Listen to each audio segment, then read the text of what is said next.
आज के समारोह में मुख्य अतिथि के रूप में उपस्थित भारतीय जनता पार्टी के राष्ट्रीय अध्यक्ष माननीय श्री जेपी नड्डा जी, भारतीय जनता पार्टी के राष्ट्रीय संगठन महामंत्री सम्मानीय श्री बीएल संतोष जी, भारतीय जनता पार्टी के राष्ट्रीय उपाध्यक्ष और उत्तर प्रदेश के प्रभारी पूर्व केंद्रीय मंत्री माननीय श्री राधा मोहन सिंह जी,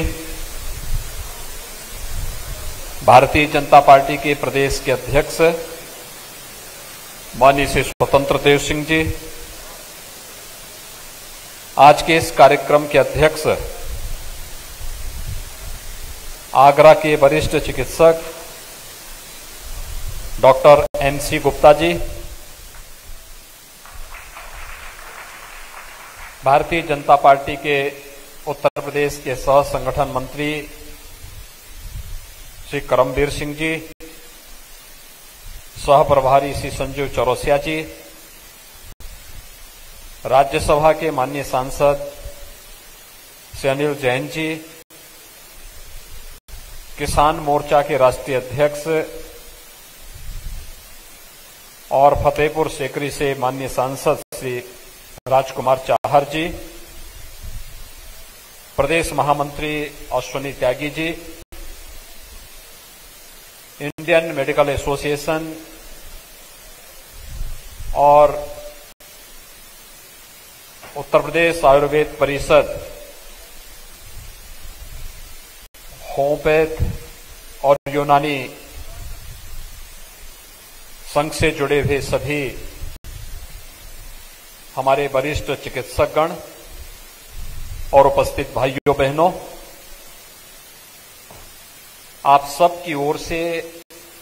मैं भारतीय जनता पार्टी के लोकप्रिय और यशस्वी राष्ट्रीय अध्यक्ष माननीय श्री जेपी नड्डा जी का इस ब्रजभूमि पर आप सभी चिकित्सा क्षेत्र में कार्य करने वाले आप सभी महानुभावों की ओर से हृदय से स्वागत करता हूं, अभिनंदन करता हूं।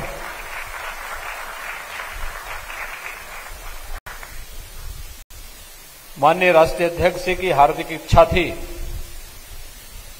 कि उत्तर प्रदेश के अपने 2 दिवसीय प्रवास के दौरान वह हेल्थ वर्कर्स के साथ और चिकित्सा विशेषज्ञों के साथ विशेष रूप से संवाद कर सके, क्योंकि चिकित्सकों को वैसे भी इस धरती पर भगवान के प्रतिनिधि के रूप में मान्यता दी जाती है, लेकिन वह साक्षात स्वरूप इस सदी की सबसे बड़ी महामारी कोरोना के दौरान देश को भी और दुनिया को भी देखने को मिला,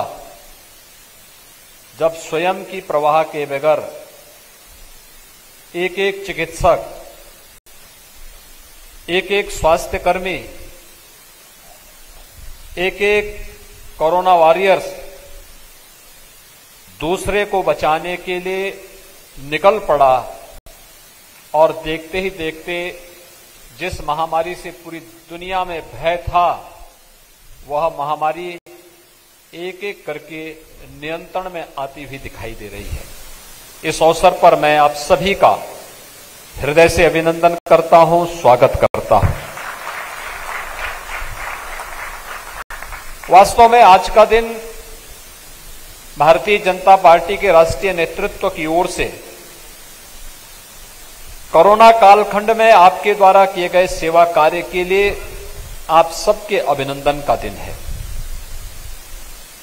आदरणीय प्रधानमंत्री जी ने कोरोना कालखंड में पहले दिन से ही इस बात को रेखांकित किया था कि हेल्थ वर्कर्स इसमें बड़ी भूमिका का निर्वहन कर सकता है, कोरोना वॉरियर्स की बड़ी भूमिका होने जा रही है। और वह सच साबित हुआ। याद करिए जो बातें 18 मार्च 2020 को, 21 मार्च 2020 को, 24 मार्च 2020 को प्रधानमंत्री जी ने अलग अलग संबोधनों के माध्यम से इस पूरे देश की जनता से कही थी, वही चीजें एक एक करके अक्षरशः सही साबित होती गई। इस प्रकार का दूरदर्शी नेतृत्व जिस देश के पास होगा वह सचमुच किसी भी आपदा का सामना पूरी मजबूती के साथ कर सकता है। यह हम सबका सौभाग्य है। और फिर आप जैसे हेल्थ वर्कर्स जब देश के पास हैं तो फिर पूरी प्रतिबद्धता के साथ इस लड़ाई को जीती जा सकती थी, इसमें कोई संदेह नहीं। हम सब जानते हैं कि कोरोना इस सदी की सबसे बड़ी महामारी है और इस महामारी में पहले दिन से जो सावधानी प्रधानमंत्री जी के नेतृत्व में पूरे देश ने बरती थी, चाहे वह जनता कर्फ्यू का कार्यक्रम रहा हो, चाहे वह लॉकडाउन की घोषणा रही हो, और उसके बाद जब लगा कि अब ये कोरोना फिर भी आएगा तो अधिक से अधिक टेस्ट करने की सुविधा प्रदान करने का हो, हेल्थ इंफ्रास्ट्रक्चर को मजबूती प्रदान करने का हो। यह कार्यक्रम केवल कोरोना के दौरान नहीं, याद करिए कि 2014 में जब मोदी जी देश के प्रधानमंत्री बने, प्रधानमंत्री बनने के तत्काल बाद उन्होंने कुछ कार्यक्रम प्रारंभ किए और उन सभी कार्यक्रमों को भले ही उस समय विपक्ष ने आलोचना की हो, लेकिन उन एक एक कार्यक्रमों का कितना भारी प्रभाव पड़ता रहा। एक एक योजना को लेकर के कोरोना कालखंड में जब दुनिया त्रस्त थी, उनको कुछ भी समझ में नहीं आ रहा था कि अब क्या करना है, वहां की व्यवस्था अस्त व्यस्त होती गई। दुनिया के कुछ देशों में सत्ता परिवर्तन कोरोना के कारण हो गए। उस कालखंड में आपने देखा होगा कोरोना आया 2020 मार्च में और मई 2014 के बाद से जो परिवर्तन देश के अंदर एक एक करके होते गए, जनधन अकाउंट खोले गए हर एक गरीब के। कोरोना कालखंड में उन अकाउंट के माध्यम से सीधे प्रधानमंत्री जी के द्वारा उन सभी गरीबों के खाते में पैसा भेजा जाता रहा। गरीब कोई परेशान नहीं हुआ, भूख से कोई गरीब नहीं मरा। उसी प्रकार से आपने देखा होगा स्वच्छ भारत मिशन 2 अक्टूबर 2014 को प्रारंभ हुई और स्वच्छ भारत मिशन के माध्यम से स्वास्थ्य के प्रति जागरूकता के साथ ही प्रत्येक नागरिक को और प्रत्येक बहन और बेटी को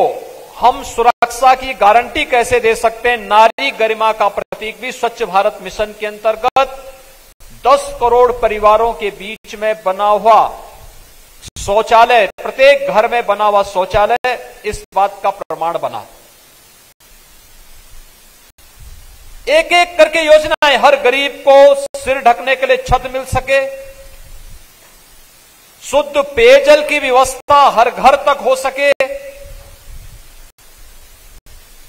ये सभी कार्यक्रम व्यवस्थित रूप से आगे चल रहे थे। कोरोना आने के पहले देश के 50 करोड़ लोगों को आयुष्मान भारत के अंतर्गत 5 लाख रुपए की स्वास्थ्य बीमा का कवर उपलब्ध करवाने की व्यवस्था करवाना, और जिस देश ने 1947 के बाद आजादी के तत्काल बाद से लगातार स्वास्थ्य की आपदा को झेली हो, लेकिन स्वास्थ्य इंफ्रास्ट्रक्चर पर पिछली सरकारों का और जिन लोगों ने 55 वर्षों तक देश के अंदर शासन किया, प्रदेश के अंदर सर्वाधिक दिनों तक शासन किया, प्रदेश और देश के स्वास्थ्य इंफ्रास्ट्रक्चर पर जिन लोगों का ध्यान कभी नहीं रहा, आपने देखा होगा प्रधानमंत्री मोदी जी के नेतृत्व में भारतीय जनता पार्टी के आज के राष्ट्रीय अध्यक्ष माननीय नड्डा जी ने उस समय जो कार्यक्रम चलाए, चाहे वह एम्स की देश के अंदर शाखाओं का एक जाल बिछाने का रहा हो, या स्वास्थ्य के लिए सुपर स्पेशलिटी ब्लॉक की स्थापना का रहा हो, और चाहे नए मेडिकल कॉलेजेस का। भाइयों बहनों, 1947 से लेकर के 2016 तक उत्तर प्रदेश के अंदर केवल 12 गवर्नमेंट मेडिकल कॉलेज बने थे। आगरा का मेडिकल कॉलेज उससे पहले बन चुका था, KGM-MC उससे पहले बन चुका था, और 12 मेडिकल कॉलेज 69 वर्षों में। लेकिन 2016 से लेकर के 2021-22 के बीच में वर्तमान में हम प्रदेश में 33 नए मेडिकल कॉलेज की स्थापना कर रहे हैं। हेल्थ इंफ्रास्ट्रक्चर में ये चेंज और इस चेंज और इस जज्बे ने कोरोना जैसी महामारी के सामने जब अमेरिका जैसी बड़ी बड़ी ताकतें और यूरोप जैसे विकसित देश जब पस्त होते हुए दिखाई दे रहे थे, तब भारत मजबूती के साथ इस महामारी से लड़ते हुए, जूझते हुए दिखाई दे रहा था। आप सब हेल्थ वर्कर्स और चिकित्सा विशेषज्ञों की मदद से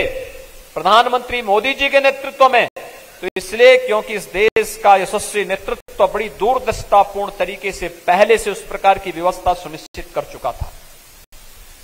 याद करिए, मार्च 2020 में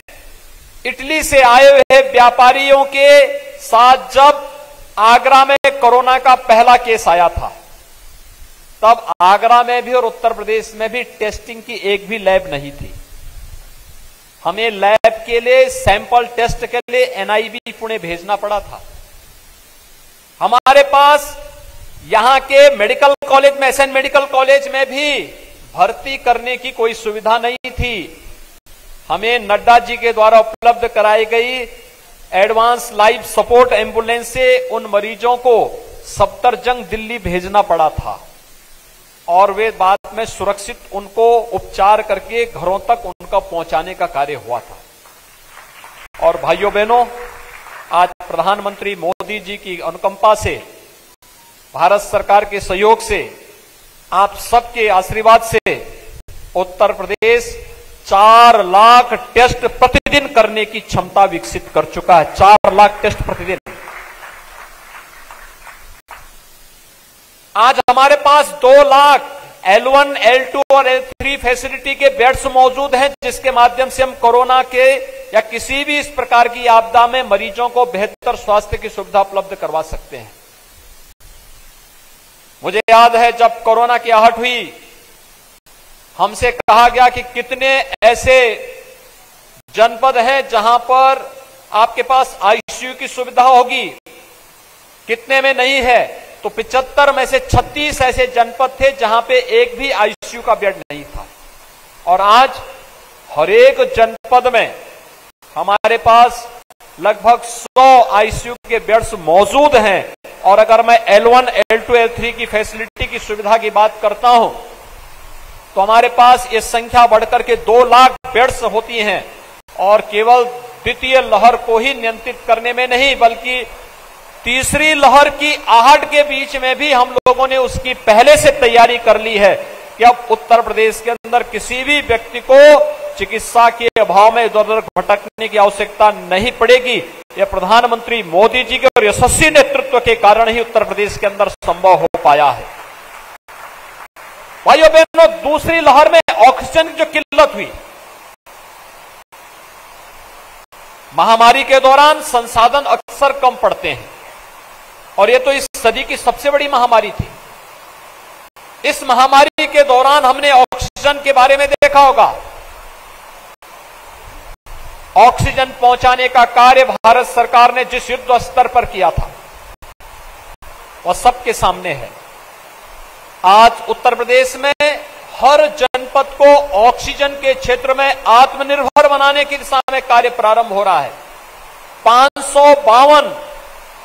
ऑक्सीजन प्लांट वर्तमान में हम उत्तर प्रदेश के अंदर अलग अलग जनपदों में स्थापित करने जा रहे हैं। चाहे वह आगरा हो, हर एक जनपद में ऑक्सीजन प्लांट लग रहे हैं, जिनमें से लगभग 300 ऑक्सीजन प्लांट अब तक हम लोग उत्तर प्रदेश के अंदर स्थापित कर चुके हैं और 252 ऑक्सीजन प्लांट को अगले कुछ दिनों के अंदर हम लोग बनाने की पूरी कार्य योजना बना चुके हैं। उनका सिविल वर्क पूरा हो चुका है और उनको बहुत शीघ्र हम लगा करके ऑक्सीजन के लिए किसी भी प्रकार की कोई किल्लत न होने पाए, इसकी पूरी तैयारी हम लोगों ने उत्तर प्रदेश के अंदर वर्तमान में की है। और आज आप सबके सहयोग से मुझे बताते हुए ये भी प्रसन्नता है, उत्तर प्रदेश 24 से लेकर 25 करोड़ की आबादी का प्रदेश, पॉजिटिविटी आज हमारी प्रतिदिन की है 0.001%, यानी दुनिया में न्यूनतम WHO ने भी जो माना है कि 5% से कम की पॉजिटिविटी रेट को हम सेफ मान सकते हैं, लेकिन हम तो उससे भी न्यूनतम स्तर पर पहुंच चुके हैं। 0.001% पर हम लोग वर्तमान में हैं। कोरोना पूरी तरह नियंत्रण में है, लेकिन कोरोना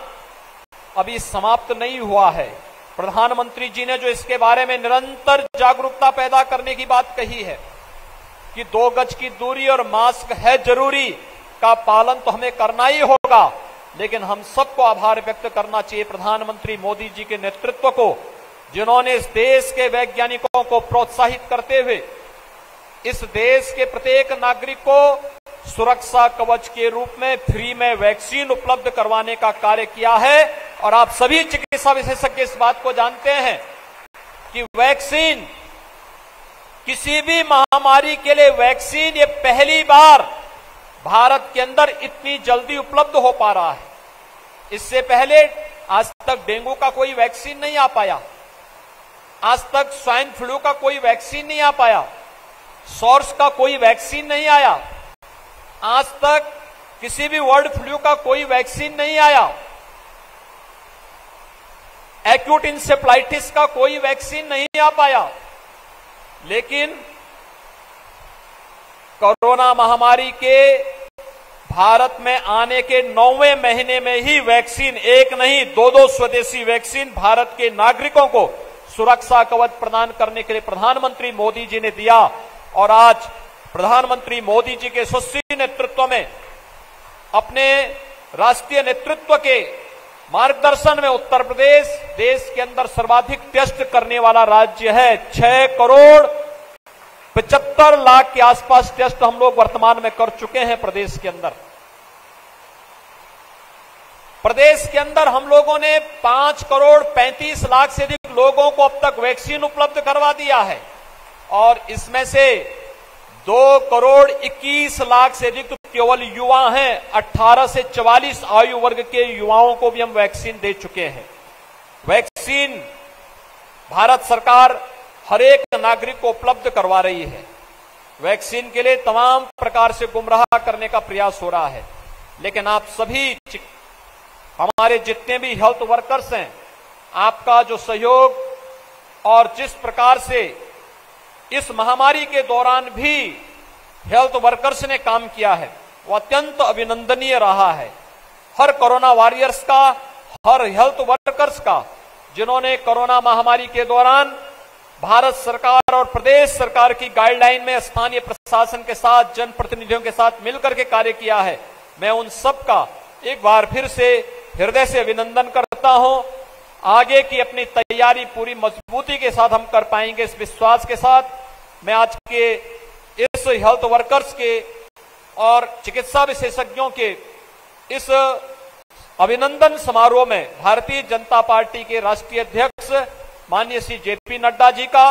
राष्ट्रीय महामंत्री माननीय श्री संगठन महामंत्री माननीय श्री BL संतोष जी का, प्रदेश के प्रभारी और राष्ट्रीय उपाध्यक्ष माननीय श्री राधा मोहन सिंह जी का, आप सभी चिकित्सा विशेषज्ञों का, हेल्थ वर्कर्स का, कोरोना वॉरियर्स का हृदय से स्वागत करता हूं, अभिनंदन करता हूं। धन्यवाद। जय हिंद। धन्यवाद महाराज श्री। अब मैं ऐसे व्यक्तित्व को आप सबके आगे लाना चाहता हूं, आपका जिनका हम सब इंतजार कर रहे हैं। एक विशेष प्रकार